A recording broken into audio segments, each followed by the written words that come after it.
Years ago, my dad met Harold through mutual friends, and they hit it off. I was 18 and in college when I met him, and we never had a close relationship. However, he always seemed to think of himself as a family friend, and was extremely infantilizing and condescending towards me. Every time I saw him, I'd try to tell myself it wasn't that bad, only for him to prove me wrong less than a minute later. Harold would disrespect my boundaries, say things like "you're not 19, you're a baby" while I was talking to other people, and patronize me, my education or my hobbies whenever he had the chance. He always noticed that annoyed me, to which he'd playfully ask if I hated him. I always said no, but only for my father's sake.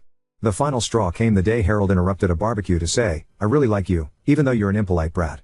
I was 20 years old. I'd been quiet all day, working on a paper during the barbecue, but replied patiently and politely whenever anyone addressed me. And even if that hadn't been the case, I knew he didn't have the right to talk to me like that. After that, I started making an effort to avoid any events I knew he'd be attending. Yesterday was my father's girlfriend's birthday. They threw a small lunch party at my dad's apartment. I went there with my fiancée and our 6-month-old son. Harold was there. I hadn't seen him in months, but he still talked to me as if I was a dumb child. Never mind that I'm engaged, a mother, and 26 years old. I spent the whole party ignoring his helpful advice about me being too young to get married or be a mom. It helped that most of the other guests seemed to disagree with him. My baby spent most of the afternoon sleeping. There's a bassinet in my old room. He woke up hungry, so I went to breastfeed him and excused myself from the party for a while. I got back to jokes and comments, all from Harold, about how I was probably struggling if my son was managing to leech me away for so long. He went on to interrupt a conversation I was having with another of my dad's friends to question pretty much everything about my parenting. He doesn't even have custody of his daughter, by the way, and to make more comments about my age. I decided I couldn't take it anymore after he asked if I'd thought about giving my baby up for adoption. I got my son and told my fiancée we were leaving. We said goodbye to everyone except Harold. When we got to the door, Harold came to ask why we were leaving. I tried to make up an excuse, but he kept trying to make us stay. After a small back and forth, he jokingly asked if I hated him. And this time, I said, "Yes, I do. Can we go now?" He didn't say anything, and we left. On the way home, my fiancé said he was proud of me. My father called this morning to say the opposite, and we had a small fight, but ultimately decided to drop the subject. I'm sure this isn't over, but if it keeps going, it won't be because of me. This is far from my proudest moment, and a small part of me regrets it, but I'm done with that guy. Edit, Jesus Christ Superstar, that's a lot of comments. To answer some common questions, I don't think Harold is in love with me. Harold didn't tell me to give up my son. He asked if I'd thought of doing so when I got pregnant. It was still an awful question, especially since he interrupted a conversation I was having with someone else, my dad's girlfriend's pregnant friend, who was asking about my own pregnancy and delivery, to ask it. I don't like making a big deal out of things unless necessary. If I'm uncomfortable, I leave. If I don't like someone, I avoid them. It's usually less stressful. The fight between me and my father ended when I told him about the adoption comment. I don't think he gets that's not the only reason I left, but it was definitely what broke the camel's back. I really don't need my father to stop being friends with Harold. He's a grown man capable of making his own crappy decisions. I never told my dad I hated Harold because I never thought I had to like him in the first place. He's my father's friend, not mine. And I've been distancing myself from Harold since I was 20, meaning I haven't seen him much in the last 6 years. My fiancée was on the other side of the room and wasn't listening to Harold's comments. I filled him in when we got to the car. He's 100% on my side. Update 1. I'll start by addressing the, very frequent, assumption that Harold has feelings for me. I really don't think that's the case. His comments always came out as annoying and condescending, but never sexual. But I will say that your comments scared the shit out of me. And the fact that the general consensus was fuck Harold was weirdly heartwarming. I also want to add that, while I did regret what I said a little bit, I never doubted I'd done the right thing. I think most of my regret came from the fact that my 8 years of keeping the peace were over. It took some time for the relief to sink in. Truth be told, I've been wanting to do this since the barbecue incident, which was when I went from I don't like that guy to I can't stand that guy. My father called Harold the day after I made my previous post. When confronted about the adoption comment, he tried to twist it as him being genuinely concerned about me being a mom so soon, and that he didn't think I knew what I was doing. He did apologize to my father. I don't buy any of that. The next day, my dad told me about the call. He said I should forgive Harold for what he thought was an honest misunderstanding. He also told me I should apologize too, since I'd overreacted by telling Harold I hated him for such a small reason. Many of Harold's past comments were made with my father close by. It often happened in the middle of conversations with our people, so he'd be too distracted to register them. He also wouldn't notice them most of the time. My dad doesn't pay enough attention to anything that doesn't either concern or anger him, and he'll most likely forget it until he gets angry at something else later anyway. He's like a meth head goldfish. We also have different definitions of what's offensive, so he'd never think they were a big deal.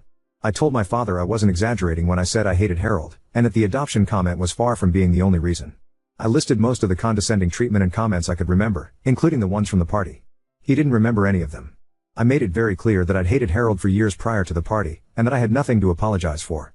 I then stated that I'm no longer coming to any events Harold is invited to. My father doesn't need to stop being friends with him, or even stop inviting him to stuff, but he can no longer expect me to show up as well. I will ask him beforehand, and if he lies, I'll leave.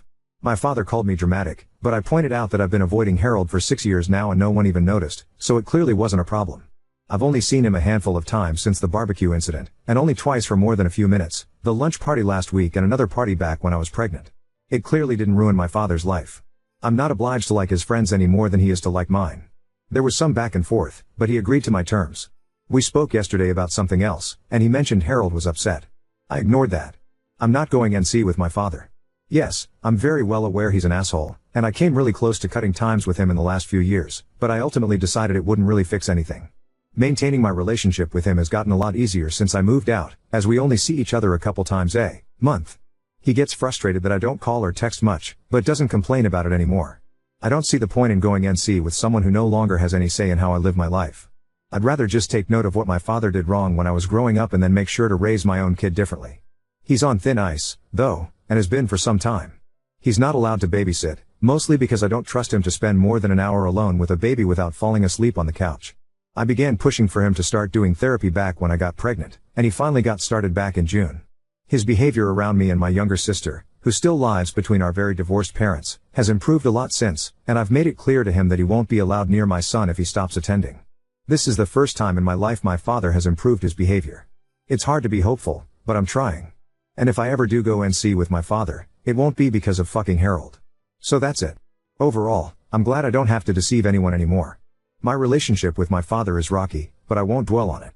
My main responsibilities are my son, my fiancé and my job, and that's not changing anytime soon. And to those who mentioned Jesus Christ Superstar and Blue Oyster Cult in my last post, has anyone told you you're fucking awesome today? Because you are. Update 2. These past few months, I've been caught up in raising a toddler, getting married, yay, working like crazy and rewatching Supernatural. Needless to say, I've been busy. Openly avoiding Harold has been working pretty well. My father has been respecting my boundaries. Whenever he invites me and my husband over for lunch or dinner, I ask who else will be there. If Harold's coming, he tells me. He hasn't lied so far, and doesn't usually insist when I tell him I'm not coming. Since my last post, I've only seen Harold once, at my dad's birthday party, a few months ago. Yes, I knew he'd be there. My father promised he'd tell him not to talk to me. Also, some of my father's friends' kids, most of whom I used to babysit, would be there.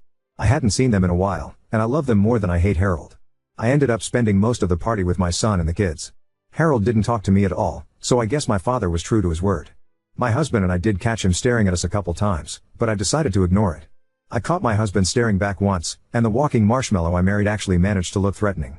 I love this man. You know who did talk to me? Harold's girlfriend. Yes, he has one now. She interacted with me twice. First, she came over to coo over my son before making a comment about how he needed a haircut. Ha ha ha, I already hate you. Later, she approached me and said, "You're shy, aren't you?" I said no. She laughed and said, "Yeah, you're shy." She said all that in the same tone one would use to talk to a 6-year-old. I managed to keep my expression schooled. Otherwise, I would have told her I'm not shy, I just chose to spend the whole party with the kids because they were better company than her and her annoying-ass boyfriend. So yeah, based on both my interactions with her, Harold's girlfriend is insufferable. In other words, they're perfect for each other.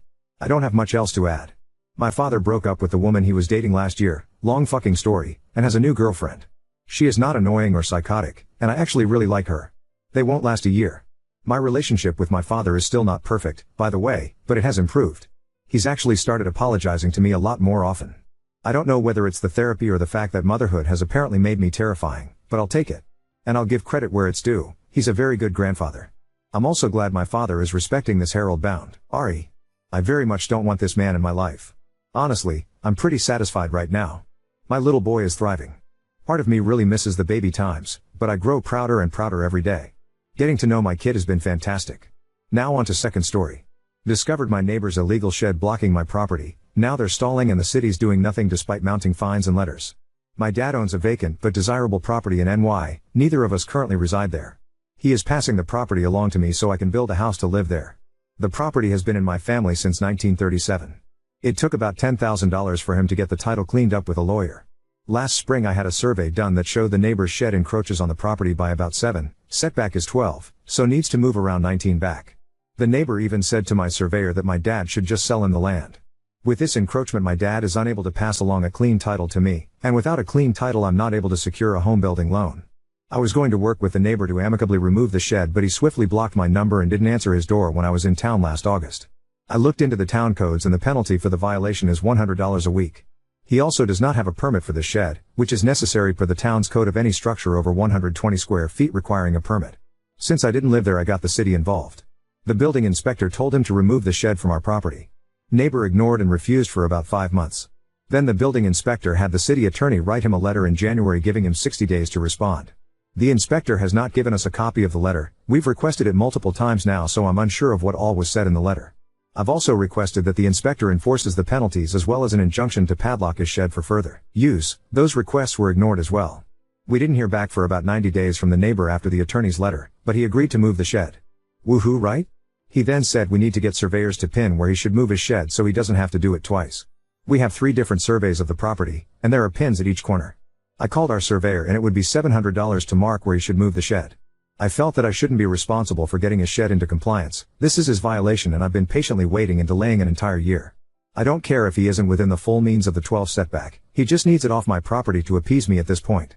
Initially I was willing to get the surveyor out again and pay for it, but my concern is that if we do that he's still not going to move it in a timely manner and keep moving the goalposts for us. Neighbor even said it would take 5 months after we pin the property. I don't know why he thinks it will take 5 months to move the shed. I called around and got quote from shed movers. One said they could do it next week for $575. I've got a lawyer in my back pocket who will be my last ditch effort. It's expensive, a letter alone will be $1,500, and will take a long time, so I don't love that idea. He said we could do a revocable license for the bit of land, but I'm not giving the neighbor anything at this point. I want to put a driveway and definitely a fence there now too, so I'll need that land. At this point I understand why my neighbor is being a jerk. He wants to get away with whatever he can. But I can't understand why the building inspector is letting him get away with everything. Why no penalties? Why no injunctions? He was very unhappy when I called the town clerk and asked for more information because the inspector doesn't answer mine. He's been so ineffective on this and it's having real repercussions for us. We're renting in a call area that we don't like and would love to have made progress this year to move ASAP. The neighbor should have racked up at least $4,400 in penalties so far, and an additional $2,000 for the 5 months he wants to tack on. I feel like that would invoke actual pressure for him to move it, right? So what is my next step here to get this done ASAP?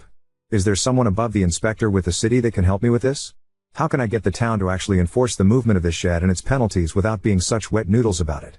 Any ideas? Update 1. So a few weeks back I went to Home Depot and we bought a Sawzall. We went to the neighbor's property in the middle of the night and, not really.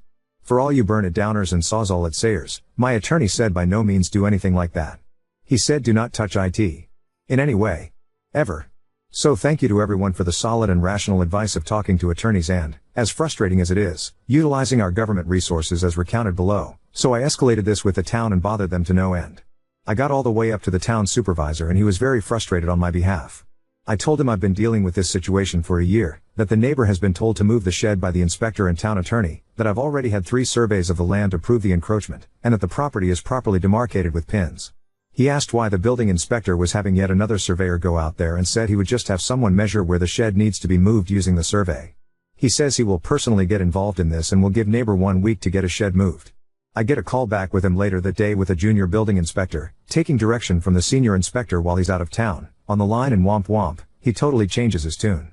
He said I have to get a surveyor to go out there to pin the property line again but specifically next to the shed. They could never answer me why it was my responsibility to pin a specific spot on my property for a shed that shouldn't exist there in the first place solely for the benefit of the neighbor figuring out how far back to move his shed to get it into compliance. I'm fuming now and I also figured out that the senior inspector forgot that I had sent him the 3rd survey showing the encroachment in the spring which should have began the penalty violations. He also didn't provide that to the neighbor who needed it and had been asking for it. He just thought I didn't provide the survey. Even the junior inspector was embarrassed and frustrated for his lack of help and thoroughness with my case. At this point I'm still adamant that I don't want to get another surveyor out there, it will just take too long. I talked to a lawyer that would be less expensive than a surveyor and pretty much said this was a slam dunk win that would enforce the removal ASAP. We're still trying to tread lightly though so we don't piss off my future home's building inspector too much with the threats of using an attorney, but we desperately need results. My dad's an engineer and comes up with an idea that we present to the junior inspector. We'll use the shed as the property line pin to mark the setback for the neighbor. The shed is shown on the survey and we can see where the property line crosses through the shed, so we just need to measure and mark those places IRL. It's stupidly simple and similar to an idea I mentioned months ago about measuring the setback from the shed, but they approved it. I used the survey's CAD files to set up the measurements for where to pin the property line and 6 setback lines.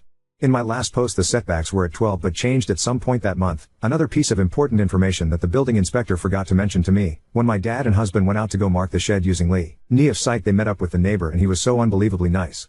Mind you, we've all been blocked, ignored, had our no trespassing signs taken down, and been told in the past that we should just sell him the property.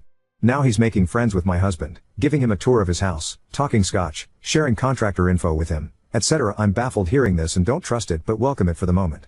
Then my husband tells me the neighbor's wife is rude to him and pissed that we didn't get the additional survey, didn't like that we were doing it this way, etc. The neighbor hushes her and she goes off to pout the rest of the day. My theory is that maybe the wife is the one doing all the blocking and snagging this up? The neighbor apparently had a heart attack earlier this year, so I wonder if she took over his communications. When this first started last year they mentioned that they tried to buy our property so their son could live on it. Apparently it's just her son, his stepson. I think she drove some of this conflict and he may be giving it up or just changing his tune after his heart attack. Ever since then he's been friendly toward us, which I'm relieved about. So after the pinning of the property line and marking the 6 setback, the building inspector approved our work and then gave the neighbor another month to get this scheduled with a mover and finally moved. After about a month and a half I didn't hear from the inspector, so we gave the town a call. It had been moved. We went forward with our final survey to confirm that our land is clear of encroachments. It's cleared, but neighbor only moved it 3.6 off the property line, short of the 6 setback. Woof. I got a letter today from the building inspector saying he passed it and the case is officially closed. I absolutely do not care that it's only 3.6 back instead of 6, I'm just glad he's off my land and can now move forward, but seriously? I don't know how this got approved, Ed, but I'm in awe of the incompetence of the inspector. I guess I'll just have to see what all I can get away with too. Anyways, that's my shed saga. Thanks for reading. After much back and forth, my dad, an engineer, suggested using the shed itself as a marker for the property line. Surprisingly, the junior inspector approved this. When my dad and husband marked the property line, the neighbor, once uncooperative, was suddenly friendly. After some delays, the shed was moved, though only 3.6 feet instead of the required 6 feet. Despite the inspector closing the case, I'm relieved it's off my land and can finally move forward, though baffled by the whole ordeal.